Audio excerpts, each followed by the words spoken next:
Jangan lupa like, komen, dan subscribe channel YouTube TVRI Bengkulu dan nyalakan lonceng notifikasinya.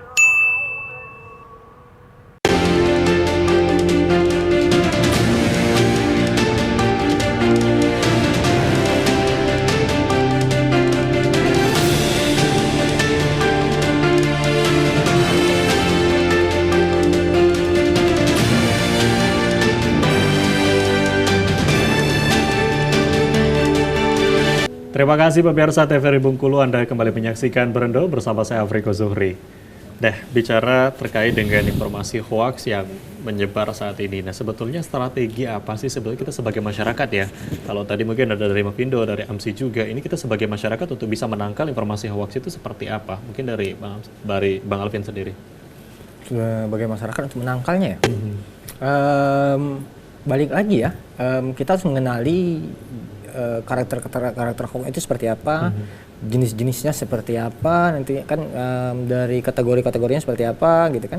Nah, kalau jenis-jenisnya kan umumnya hoax nih ya seperti itu aja tiap pemilu berulang-ulang. Nah, kayak foto, kayak video, kayak judul yang bombastis gitu, ada editan, foto yang dipenggal-penggal ya. Kalau kita sebagai masyarakat ketemu yang video yang dipenggal-penggal terus dinarasikan jelek, atau foto yang diedit dengan tulisan yang sifatnya provokatif ya, yang hubungannya dengan membangun emosi masyarakat gitu, atau narasi-narasi lain yang sumbernya nggak bisa dipastikan, ya kita udah harus curigai gitu. Jadi tapi memang sejauh ini walaupun mungkin sudah banyak diberikan edukasi, mungkin pengalaman dan lain sebagainya, tapi masyarakat pun masih banyak yang justru terkena dari hoax itu sendiri ya. Nah, kalau dari Bang Ion sendiri, apalagi mungkin kalau mungkin tadi kita sempat ngobrol juga, banyak sekarang justru bukan generasi mudanya tapi generasi yang lebih tua, karena memang generasi muda mungkin sejak kecil sudah dikenalkan dengan namanya media sosial atau bermain dengan gadget gitu ya, tetapi generasi yang tua saat ini justru baru memulai dan akhirnya mudah termakan dengan isu-isu hoax itu sendiri. Seperti apa nih Bang? Ya, jadi memang ada juga pengalaman ya ketika kita melakukan interaksi dengan lansia juga, juga anak muda juga. Pemilu ini kan dengan berita-berita hoax yang itu bisa tidak hanya memecah belah pertemanan, tapi juga persaudaraan dan keluarga gitu. Nah, karena itu dari beberapa sosialisasi yang kita lakukan bahwa informasi yang sifatnya itu tadi dia bisa mengganggu, mengkacaukan emosi dan lain sebagainya, kita imbau kepada masyarakat itu tidak mudah terprovokasi menyebarkan berita yang atau isu-isu yang itu sifatnya memecah belah, menyudutkan orang dan lain sebagainya. Kita ajak masyarakat itu untuk melakukan cek fakta dulu lah. Nah, jadi sebelum menyebarkan itu untuk melihat dulu apakah informasi ini benar atau tidak. Cara gampangnya ya bisa cek di, nanti ada aplikasi Kalimasada Mavindo, atau cek di website Mavindo, bisa seperti itu. Jadi yang lebih kita tekankan itu tidak menyebarkan informasi yang itu tadi sifatnya mencurigakan atau bisa memecah lah gitu ya.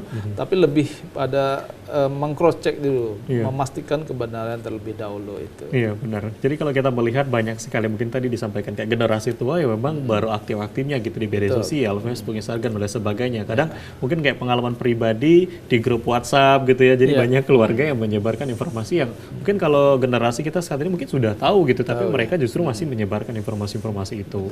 Nah, kalau kita melihat dari partisipasi masyarakat saat ini untuk bisa menangkal hoax itu sendiri, ada nggak sih maksudnya perbedaan atau mungkin ada peningkatan lah mungkin dibanding sebelumnya, atau masyarakat sudah lebih tahu saat ini?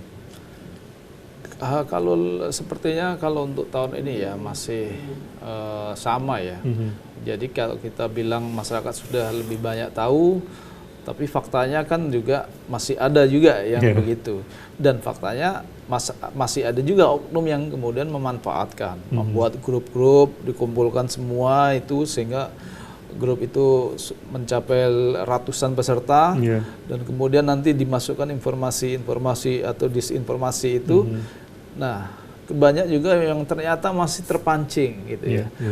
Bertahan di grup itu yang padahal nggak ada manfaatnya kan.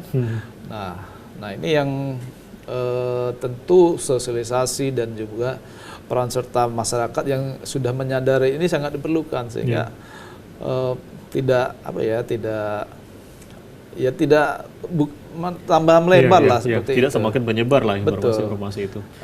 Karena ini kan tidak hanya anak muda juga yang justru yang sangat sulit itu kalau orang tua yang sangat menyebarkan rawan ya. gitu. Misalkan nih kayak saya mau ketika orang tua di grup yang lebih itu menyebarkan berita hoax, kita mau ini sungkan dan lain sebagainya, itu kan yang lebih sulit sebenarnya. Iya. Jadi memang banyak sekali yang menjadi kerawanan, salah satu kekhawatirannya tadi terhadap mungkin orang tua itu tadi ya. Iya. Mungkin kalau kita bicara bagaimana pemahaman, bagaimana edukasi mereka terkait dengan pemilu, mereka sudah lebih tahu dibanding mungkin pemilih pemula. Tetapi kalau dengan informasi hoax ini justru mereka yang lebih mudah termakan dari hoax itu sendiri. Nah, dengan banyaknya tadi kegiatan dilakukan oleh Mavindo sendiri, salah satunya tadi ada sekolah kebangsaan dan lain sebagainya. Kita sebagai masyarakat ini apa sih yang bisa kita lakukan untuk membantu gitu ya? Baik itu penyelenggara, kemudian mungkin dari teman-teman dari cyber dan lain sebagainya untuk bisa melawan hoax, apa yang kita bisa lakukan untuk bisa membantu ini? Nah, untuk bisa membantu kan kita ya membantu melakukan sosialisasi ya. Berani kemudian menyampaikan jika ada informasi hoax yang kemudian disebarkan itu. Selama ini kan kita merasa sungkan ya kalau di grup WhatsApp atau grup pertemanan atau keluarga ada orang yang menyebarkan berita hoax itu, kita diamkan, nanti orang tersebut merasa bahwa itu informasinya benar seperti itu. Tapi paling tidak kita jelaskan bahwa ini berita hoax, hati-hati kalau menyebarkan, sehingga cukup sampai di situ. Tapi meskipun itu resikonya juga nanti apa ya, bertengkar gitu ya, bertengkar. Tetapi ya hal-hal seperti itu saya rasa perlu kita nyampaikan gitu. Nah, meskipun itu juga banyak kejadian ya gara-gara apa menyampaikan seperti itu akhirnya dimusuhi kan seperti itu. Tapi itu lebih baik. Tentu sosialisasi yang memang ini harus dimasifkan di semua lini, tidak mulai dari anak muda sampai ke lansia itu perlu. Jadi pemerintah itu perlu juga dan juga masyarakat bersama-sama untuk mengkampanyekan kegiatan pre-banking seperti ini. Oke, mungkin kalau dari Bang Alvin seperti apa Bang melihat mungkin apa yang bisa dilakukan mungkin untuk bisa membantu AMSI juga gitu ya untuk masyarakat sendiri berperan gitu. Minimal jangan ikut nyebarin ya mungkin ya. Kalau dia terima informasi yang menurutnya mencurigakan dan berpotensi itu untuk menjadi hoax ya jangan ikut nyebarin. Terus kalau itu kan sekarang itu di media sosial kan udah ada menu ini ya, menu report ya rata-rata kan ya di Facebook, di TikTok. Ya kalau mereka curiga ada itu konten-konten hoax ya mereka laporin aja gitu aja sih. Oke, baik, kita akan break kembali dan pemirsa TVRI Bengkulu kami akan jeda sejenak dan jangan kemana-mana, tetap di Berendo.